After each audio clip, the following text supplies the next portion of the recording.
ఇప్పటి వరకు కొన్ని వేల ఇంటర్వ్యూస్ ఈ యూట్యూబ్లో ఇవ్వటం అనేది జరుగుతున్న క్రమంలో నేను మాట్లాడే విధానం, నేను చెప్పే విధానంలో ధర్మబద్ధమైన విధానం ఉంది కాబట్టి ఇవాళ మీ అందరి ముందు నుంచోవడానికి ఒక అవకాశం వచ్చింది.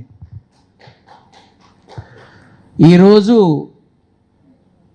కలియుగ వైకుంఠమైన, కలియుగ నాథుడైన, కలియుగ వెంకటేశ్వర స్వామి యొక్క మహాప్రసాదమైన ఈ లడ్డూ ప్రసాదం గురించి జరుగుతున్న ఈ విధానం చూస్తే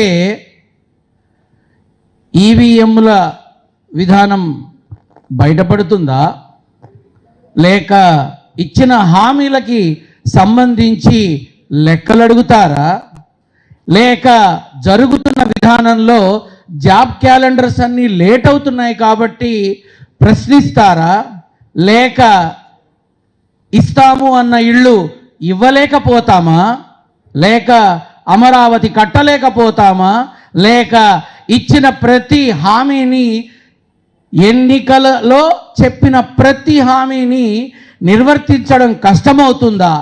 మరి వీటన్నిటినీ మర్చిపోవాలి అంటే మనకు ఒక అస్త్రం కావాలి. ఆ అస్త్రమే ఆదిదేవుడి లడ్డూనా, ఆ అస్త్రమే ఆదిదేవుడి లడ్డూనా అనే అనుమానం ఈరోజు ప్రజల్లో వచ్చింది. ఈ లడ్డూ ప్రసాదానికి ఇంతగా ప్రాధాన్యత ఇస్తూ 2 సంవత్సరాలు పూర్తి చేశారు చాలా సక్సెస్ఫుల్గా.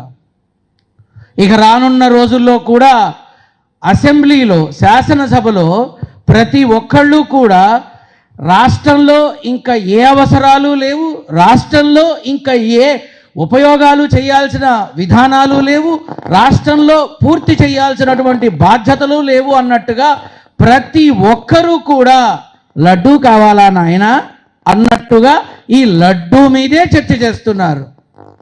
ఇది ఎంతవరకు ధర్మం? ఒక్కసారి మనం ఆలోచించుకోవాలి. యావత్ రాష్ట్రంలో హిందూ అంటే ఏమిటి? హిందువు అంటే అందరి బంధువు అని అర్థం.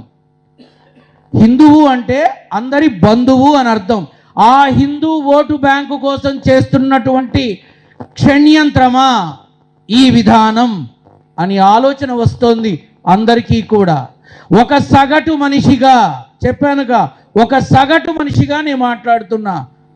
ఇప్పటిదాకా భగవత్ సేవకుడిగా ఉన్నవాడిని నారసింహుడి అనుగ్రహంతో రేపు ప్రజాసేవలోకి వస్తానేమో తెలీదు, కానీ ప్రశ్నించడానికి ప్రాధాన్యత ఉంటే ప్రథమ స్థానంలో ఉంటా. డబ్బు లేదేమో, ధైర్యం ఉంది. ఆస్తులు లేవు, ఆత్మవిశ్వాసం ఉంది. ఆదిదేవుడి ప్రసాదం గురించి విషపు విధానం ఏదైతే ప్రజ్వరిల్లింపజేస్తున్నారో వాటిని ఖండించాల్సిన అవసరం ప్రతి ఒక్క వ్యక్తికి ఉందని మనవి చేస్తున్నాను. సరే, లడ్డూ ప్రసాదం గురించి మాట్లాడారు. ఆ కొవ్వు, ఈ కొవ్వు, ఆ పంది కొవ్వు, గొడ్డు కొవ్వు, నా కొవ్వు, నీ పిండాకుడు కొవ్వు. ఏమిటి కొవ్వులు? ఏమిటి ఇదంతా? ఏమిటి ఈ ప్రాపకాండ? ఆదిదేవుడి ప్రసాదంలో ఇవన్నీ ఉంటాయా? నేను ఈ విధానం మొదలైన రోజే చెప్పా, దీని మీద సిబిఐలు కాదు, సిట్టులు కాదు, కోర్టు కాదు, ఎక్కడికి వెళ్ళినా క్లీన్ చిట్టు వస్తుంది అని. కావాలంటే గూగుల్లో కొట్టండి. నేను 1.5 year క్రితమే చెప్పా, ఏమీ ఉండదు, ఫైలు అలమర్లో, షోకేస్లో, బీరువాలో ఉంటుంది తప్ప ఏమీ జరగదు అని. ఈరోజు అదే జరిగింది. మీరు గమనించవచ్చు, నేను చెప్పిన విధానం ఇంతకు ముందు ఏం చెప్పాను, ఇప్పుడు ఏం జరుగుతుందో ఆనాడే నారసింహుడి యొక్క అనుగ్రహంతో చెప్పడం జరిగింది. సరే, ఇందులో ఇది క్లీన్ చిట్ వచ్చింది. నెక్స్ట్ ఏం తీసుకున్నారు? బాత్రూమ్ కెమికల్స్ తీసుకున్నారు. అవునా? బాత్రూమ్ కెమికల్స్ ఏమన్నా రోజు వాటరు, పన్నీరు వాటరు, సెంటు వాటర్తో చేస్తారా? చెయ్యరు. స్పిరిటు, యాసిడ్, కెమికల్స్తో ఉంటుంది. మరి ఈ కెమికల్స్ ఉన్నటువంటి విధానం లడ్డూలోకి వస్తే లడ్డూ అదే రూపంలో ఉంటుందా? లడ్డూ అదే రూపంలో? నేను సూటిగానే ప్రశ్నిస్తున్నా. ఏమాత్రం ఉండదు. సరే, నిన్నగాక మొన్న పెద్ద ఎంక్వైరీనే వేశారు కదా, రాజమండ్రిలో ఏదో పాలకి సంబంధించిన విధానంలో కల్తీ జరిగిందని. వేదవది కల్తీ పాలు తాగితే హాస్పిటల్ పోతున్నాం, కల్తీ ఫుడ్ తింటే అదేదో ఎమర్జెన్సీ ఐసీయూలో పెడుతున్నారు, ఫుడ్ పాయిజన్ అయితే ఏకంగా వైకుంఠానికి పంపిస్తున్నారు. అటువంటిది ఇంత కల్తీ జరిగిన లడ్డూలు దరిమిలా 1800 రోజుల పాటు ఎంతోమంది తిన్నారు. ఒక్క కేసు బుక్ అవ్వలేదే, హాస్పిటల్లో ఒక్క కేసు బుక్ అవ్వలేదే. స్వామివారి ప్రసాదం తిని జీర్ణవాయువు దెబ్బతింది అని, లివర్స్ దెబ్బతిన్నాయి అని, ఆహార వాహిక దెబ్బతింది అని, ఆరోగ్యం పాడైంది అని, కెమికల్స్ తాగితే మరి ఆ లోపల ఉన్న ప్రేగులు బర్న్ అయ్యాయని ఒక్క కేసు కూడా ఎందుకు బుక్ అవ్వలా? ఆలోచించాలి, ప్రతి ఒక్కరూ ఆలోచించాలి. ఈ మాధ్యమాల ద్వారా, ఇప్పుడు చూపిస్తున్న మాధ్యమాల ద్వారా యావత్ ప్రజానీకాన్ని నా యొక్క సందేహాన్ని మీ ముందు వ్యక్తపరిచా. రాజమండ్రిలో కల్తీ పాలు తాగితే హాస్పిటల్కి పంపించారు. మరి కెమికల్స్, కొవ్వులు అవి ఇవి కలిగినటువంటి ఆ ప్రసాదాన్ని తింటే ఏదో ఒకటి అవ్వాలిగా. ఎవరి దాకా ఎందుకు? నేనే రోజు తిని చస్తున్నా తిరుమల ప్రసాదాన్ని, మరి ఏమీ కాలేదుగా. దీన్ని బట్టి ప్రతి ఒక్కరూ ఆలోచించాల్సింది ఏమిటి అంటే, రాజకీయం చెయ్యాలి, రాజకీయ పరమైన యుద్ధం చెయ్యాలి. రాజకీయ కక్షలున్నా సరే రాజకీయంగానే చెయ్యాలి. కానీ ఆ రాజకీయటువంటి వాదనల కోసం, మీ యొక్క కక్ష సాధింపుల కోసం దయచేసి భగవంతుణ్ణి వాడుకోకండి, దయచేసి భగవత్ ప్రసాదాన్ని వాడుకోకండి. అది మహామహిమాన్వితమైన ప్రసాదం. యావత్ ప్రపంచానికి పంపబడుతున్న ఒకే ఒక్క ప్రసాదం తిరుమల లడ్డు ప్రసాదం. యావత్ ప్రపంచానికి పంపబడుతుంది. ఆ ప్రసాదాన్ని అడ్డం పెట్టుకొని ఇప్పటిదాకా మాట్లాడి, మొన్న this is very sensitive issue, we must stop this ఏమనాలి? ఏమనాలి? చేతులు కాలేక ఆకులు పట్టుకోవడము అనాలి. బట్ అందరి ముందు నేను తెలియపరుస్తున్నా, మళ్ళీ 2029లో మరి మాజీ ముఖ్యమంత్రి వర్యులైనటువంటి జగన్మోహన్ రెడ్డి గారిని తొందరగా వాళ్లే చూడాలనుకుంటున్నారేమో ముఖ్యమంత్రిగా. అందుకే లడ్డూ ప్రసాదాన్నే పట్టుకొని మరో 3 ఏళ్ళు ఎదుదాం అనుకుంటున్నారేమో. మేబీ అయి ఉండొచ్చు. ఇక్కడ మనందరం కలిసి గమనించాల్సినటువంటి ఈ లడ్డూ ప్రసాదం ఏదైతే ఉందో, కేవలం ఇదే కొమ్మని పట్టుకొని గూబ ఊగినట్టుగా ఓడలు పట్టుకొని వేలాడిన ధర్మంలో గడచిన ప్రభుత్వంలో, ఇప్పుడున్న ప్రభుత్వానికి ముందు ఉన్న ప్రభుత్వంలో, తిరుమల యొక్క అధికారి అయినటువంటి ఈఓ గారి ఇంట్లో ప్రభుత్వంలో, ఇప్పుడున్న ప్రభుత్వానికి ముందు ఉన్న ప్రభుత్వంలో తిరుమల యొక్క అధికారి అయినటువంటి ఈఓ గారి ఇంట్లో జరిగినటువంటి ఒక ప్రమాదభరిత స్థితిలో ఆయనని విమర్శించి ఎలా వస్తారు, సూతకం ఉంటుంది అని అన్నారు. మరి మీ ఇంట్లో జరిగిన దానికి అన్నకిను తమ్ముడికి ఉండదా?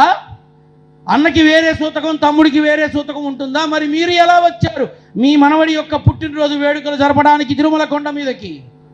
సనాతన ధర్మంలో ప్రతి ఒక్కరికి ఒకే విధంగా ఉంటుంది.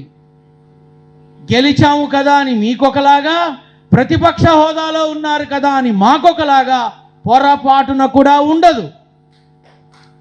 పొరపాటున కూడా సనాతన ధర్మంలో విడివిడిగా కుల, మత, వర్గ వైషమ్యాలు ఎవరైనా ధర్మం ఒక్కటే. ఆ ధర్మాన్ని అనుసరిస్తే దైవం అండగా ఉంటుంది.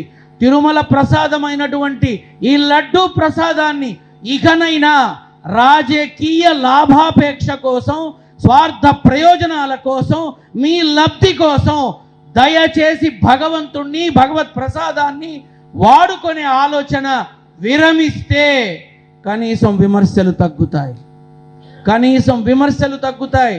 ఒక సగటు మనిషిగా మళ్ళీ చెప్తున్నా, సీతమ్మ కొడుకుగా, నారసింహుడి బిడ్డగా, భగవత్ సేవకుడిగా మాత్రమే నేను మాట్లాడుతున్నా. ఇక ఇప్పుడు మాట్లాడతాడు వీడు వైసీపీ తొత్తు, వైసీపీ పేటీఎం, వైసీపీ కుక్క, ఓ అబ్బా బ్రహ్మాండంగా మాట్లాడతారు. ఐ డోంట్ కేర్, లెక్క చెయ్యను. ధర్మాన్ని మాట్లాడడానికి ఎట్టి పరిస్థితుల్లో ఎవరి ముందైనా మాట్లాడతాను, ధర్మబద్ధంగా మాట్లాడతాను.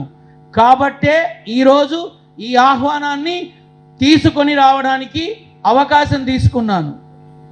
నా గురించి చాలామంది గూగుల్లో చూసిన తర్వాత ఫలానా అని తెలిసిన తర్వాత జరగబోయేది ముందే చెప్పడానికి ఏ రకమైనటువంటి విధానం ఉంది అంటే మంత్రాలు లేవు, తంత్రాలు లేవు, శక్తులు లేవు, యుక్తులు లేవు, ధర్మమే ఉంది.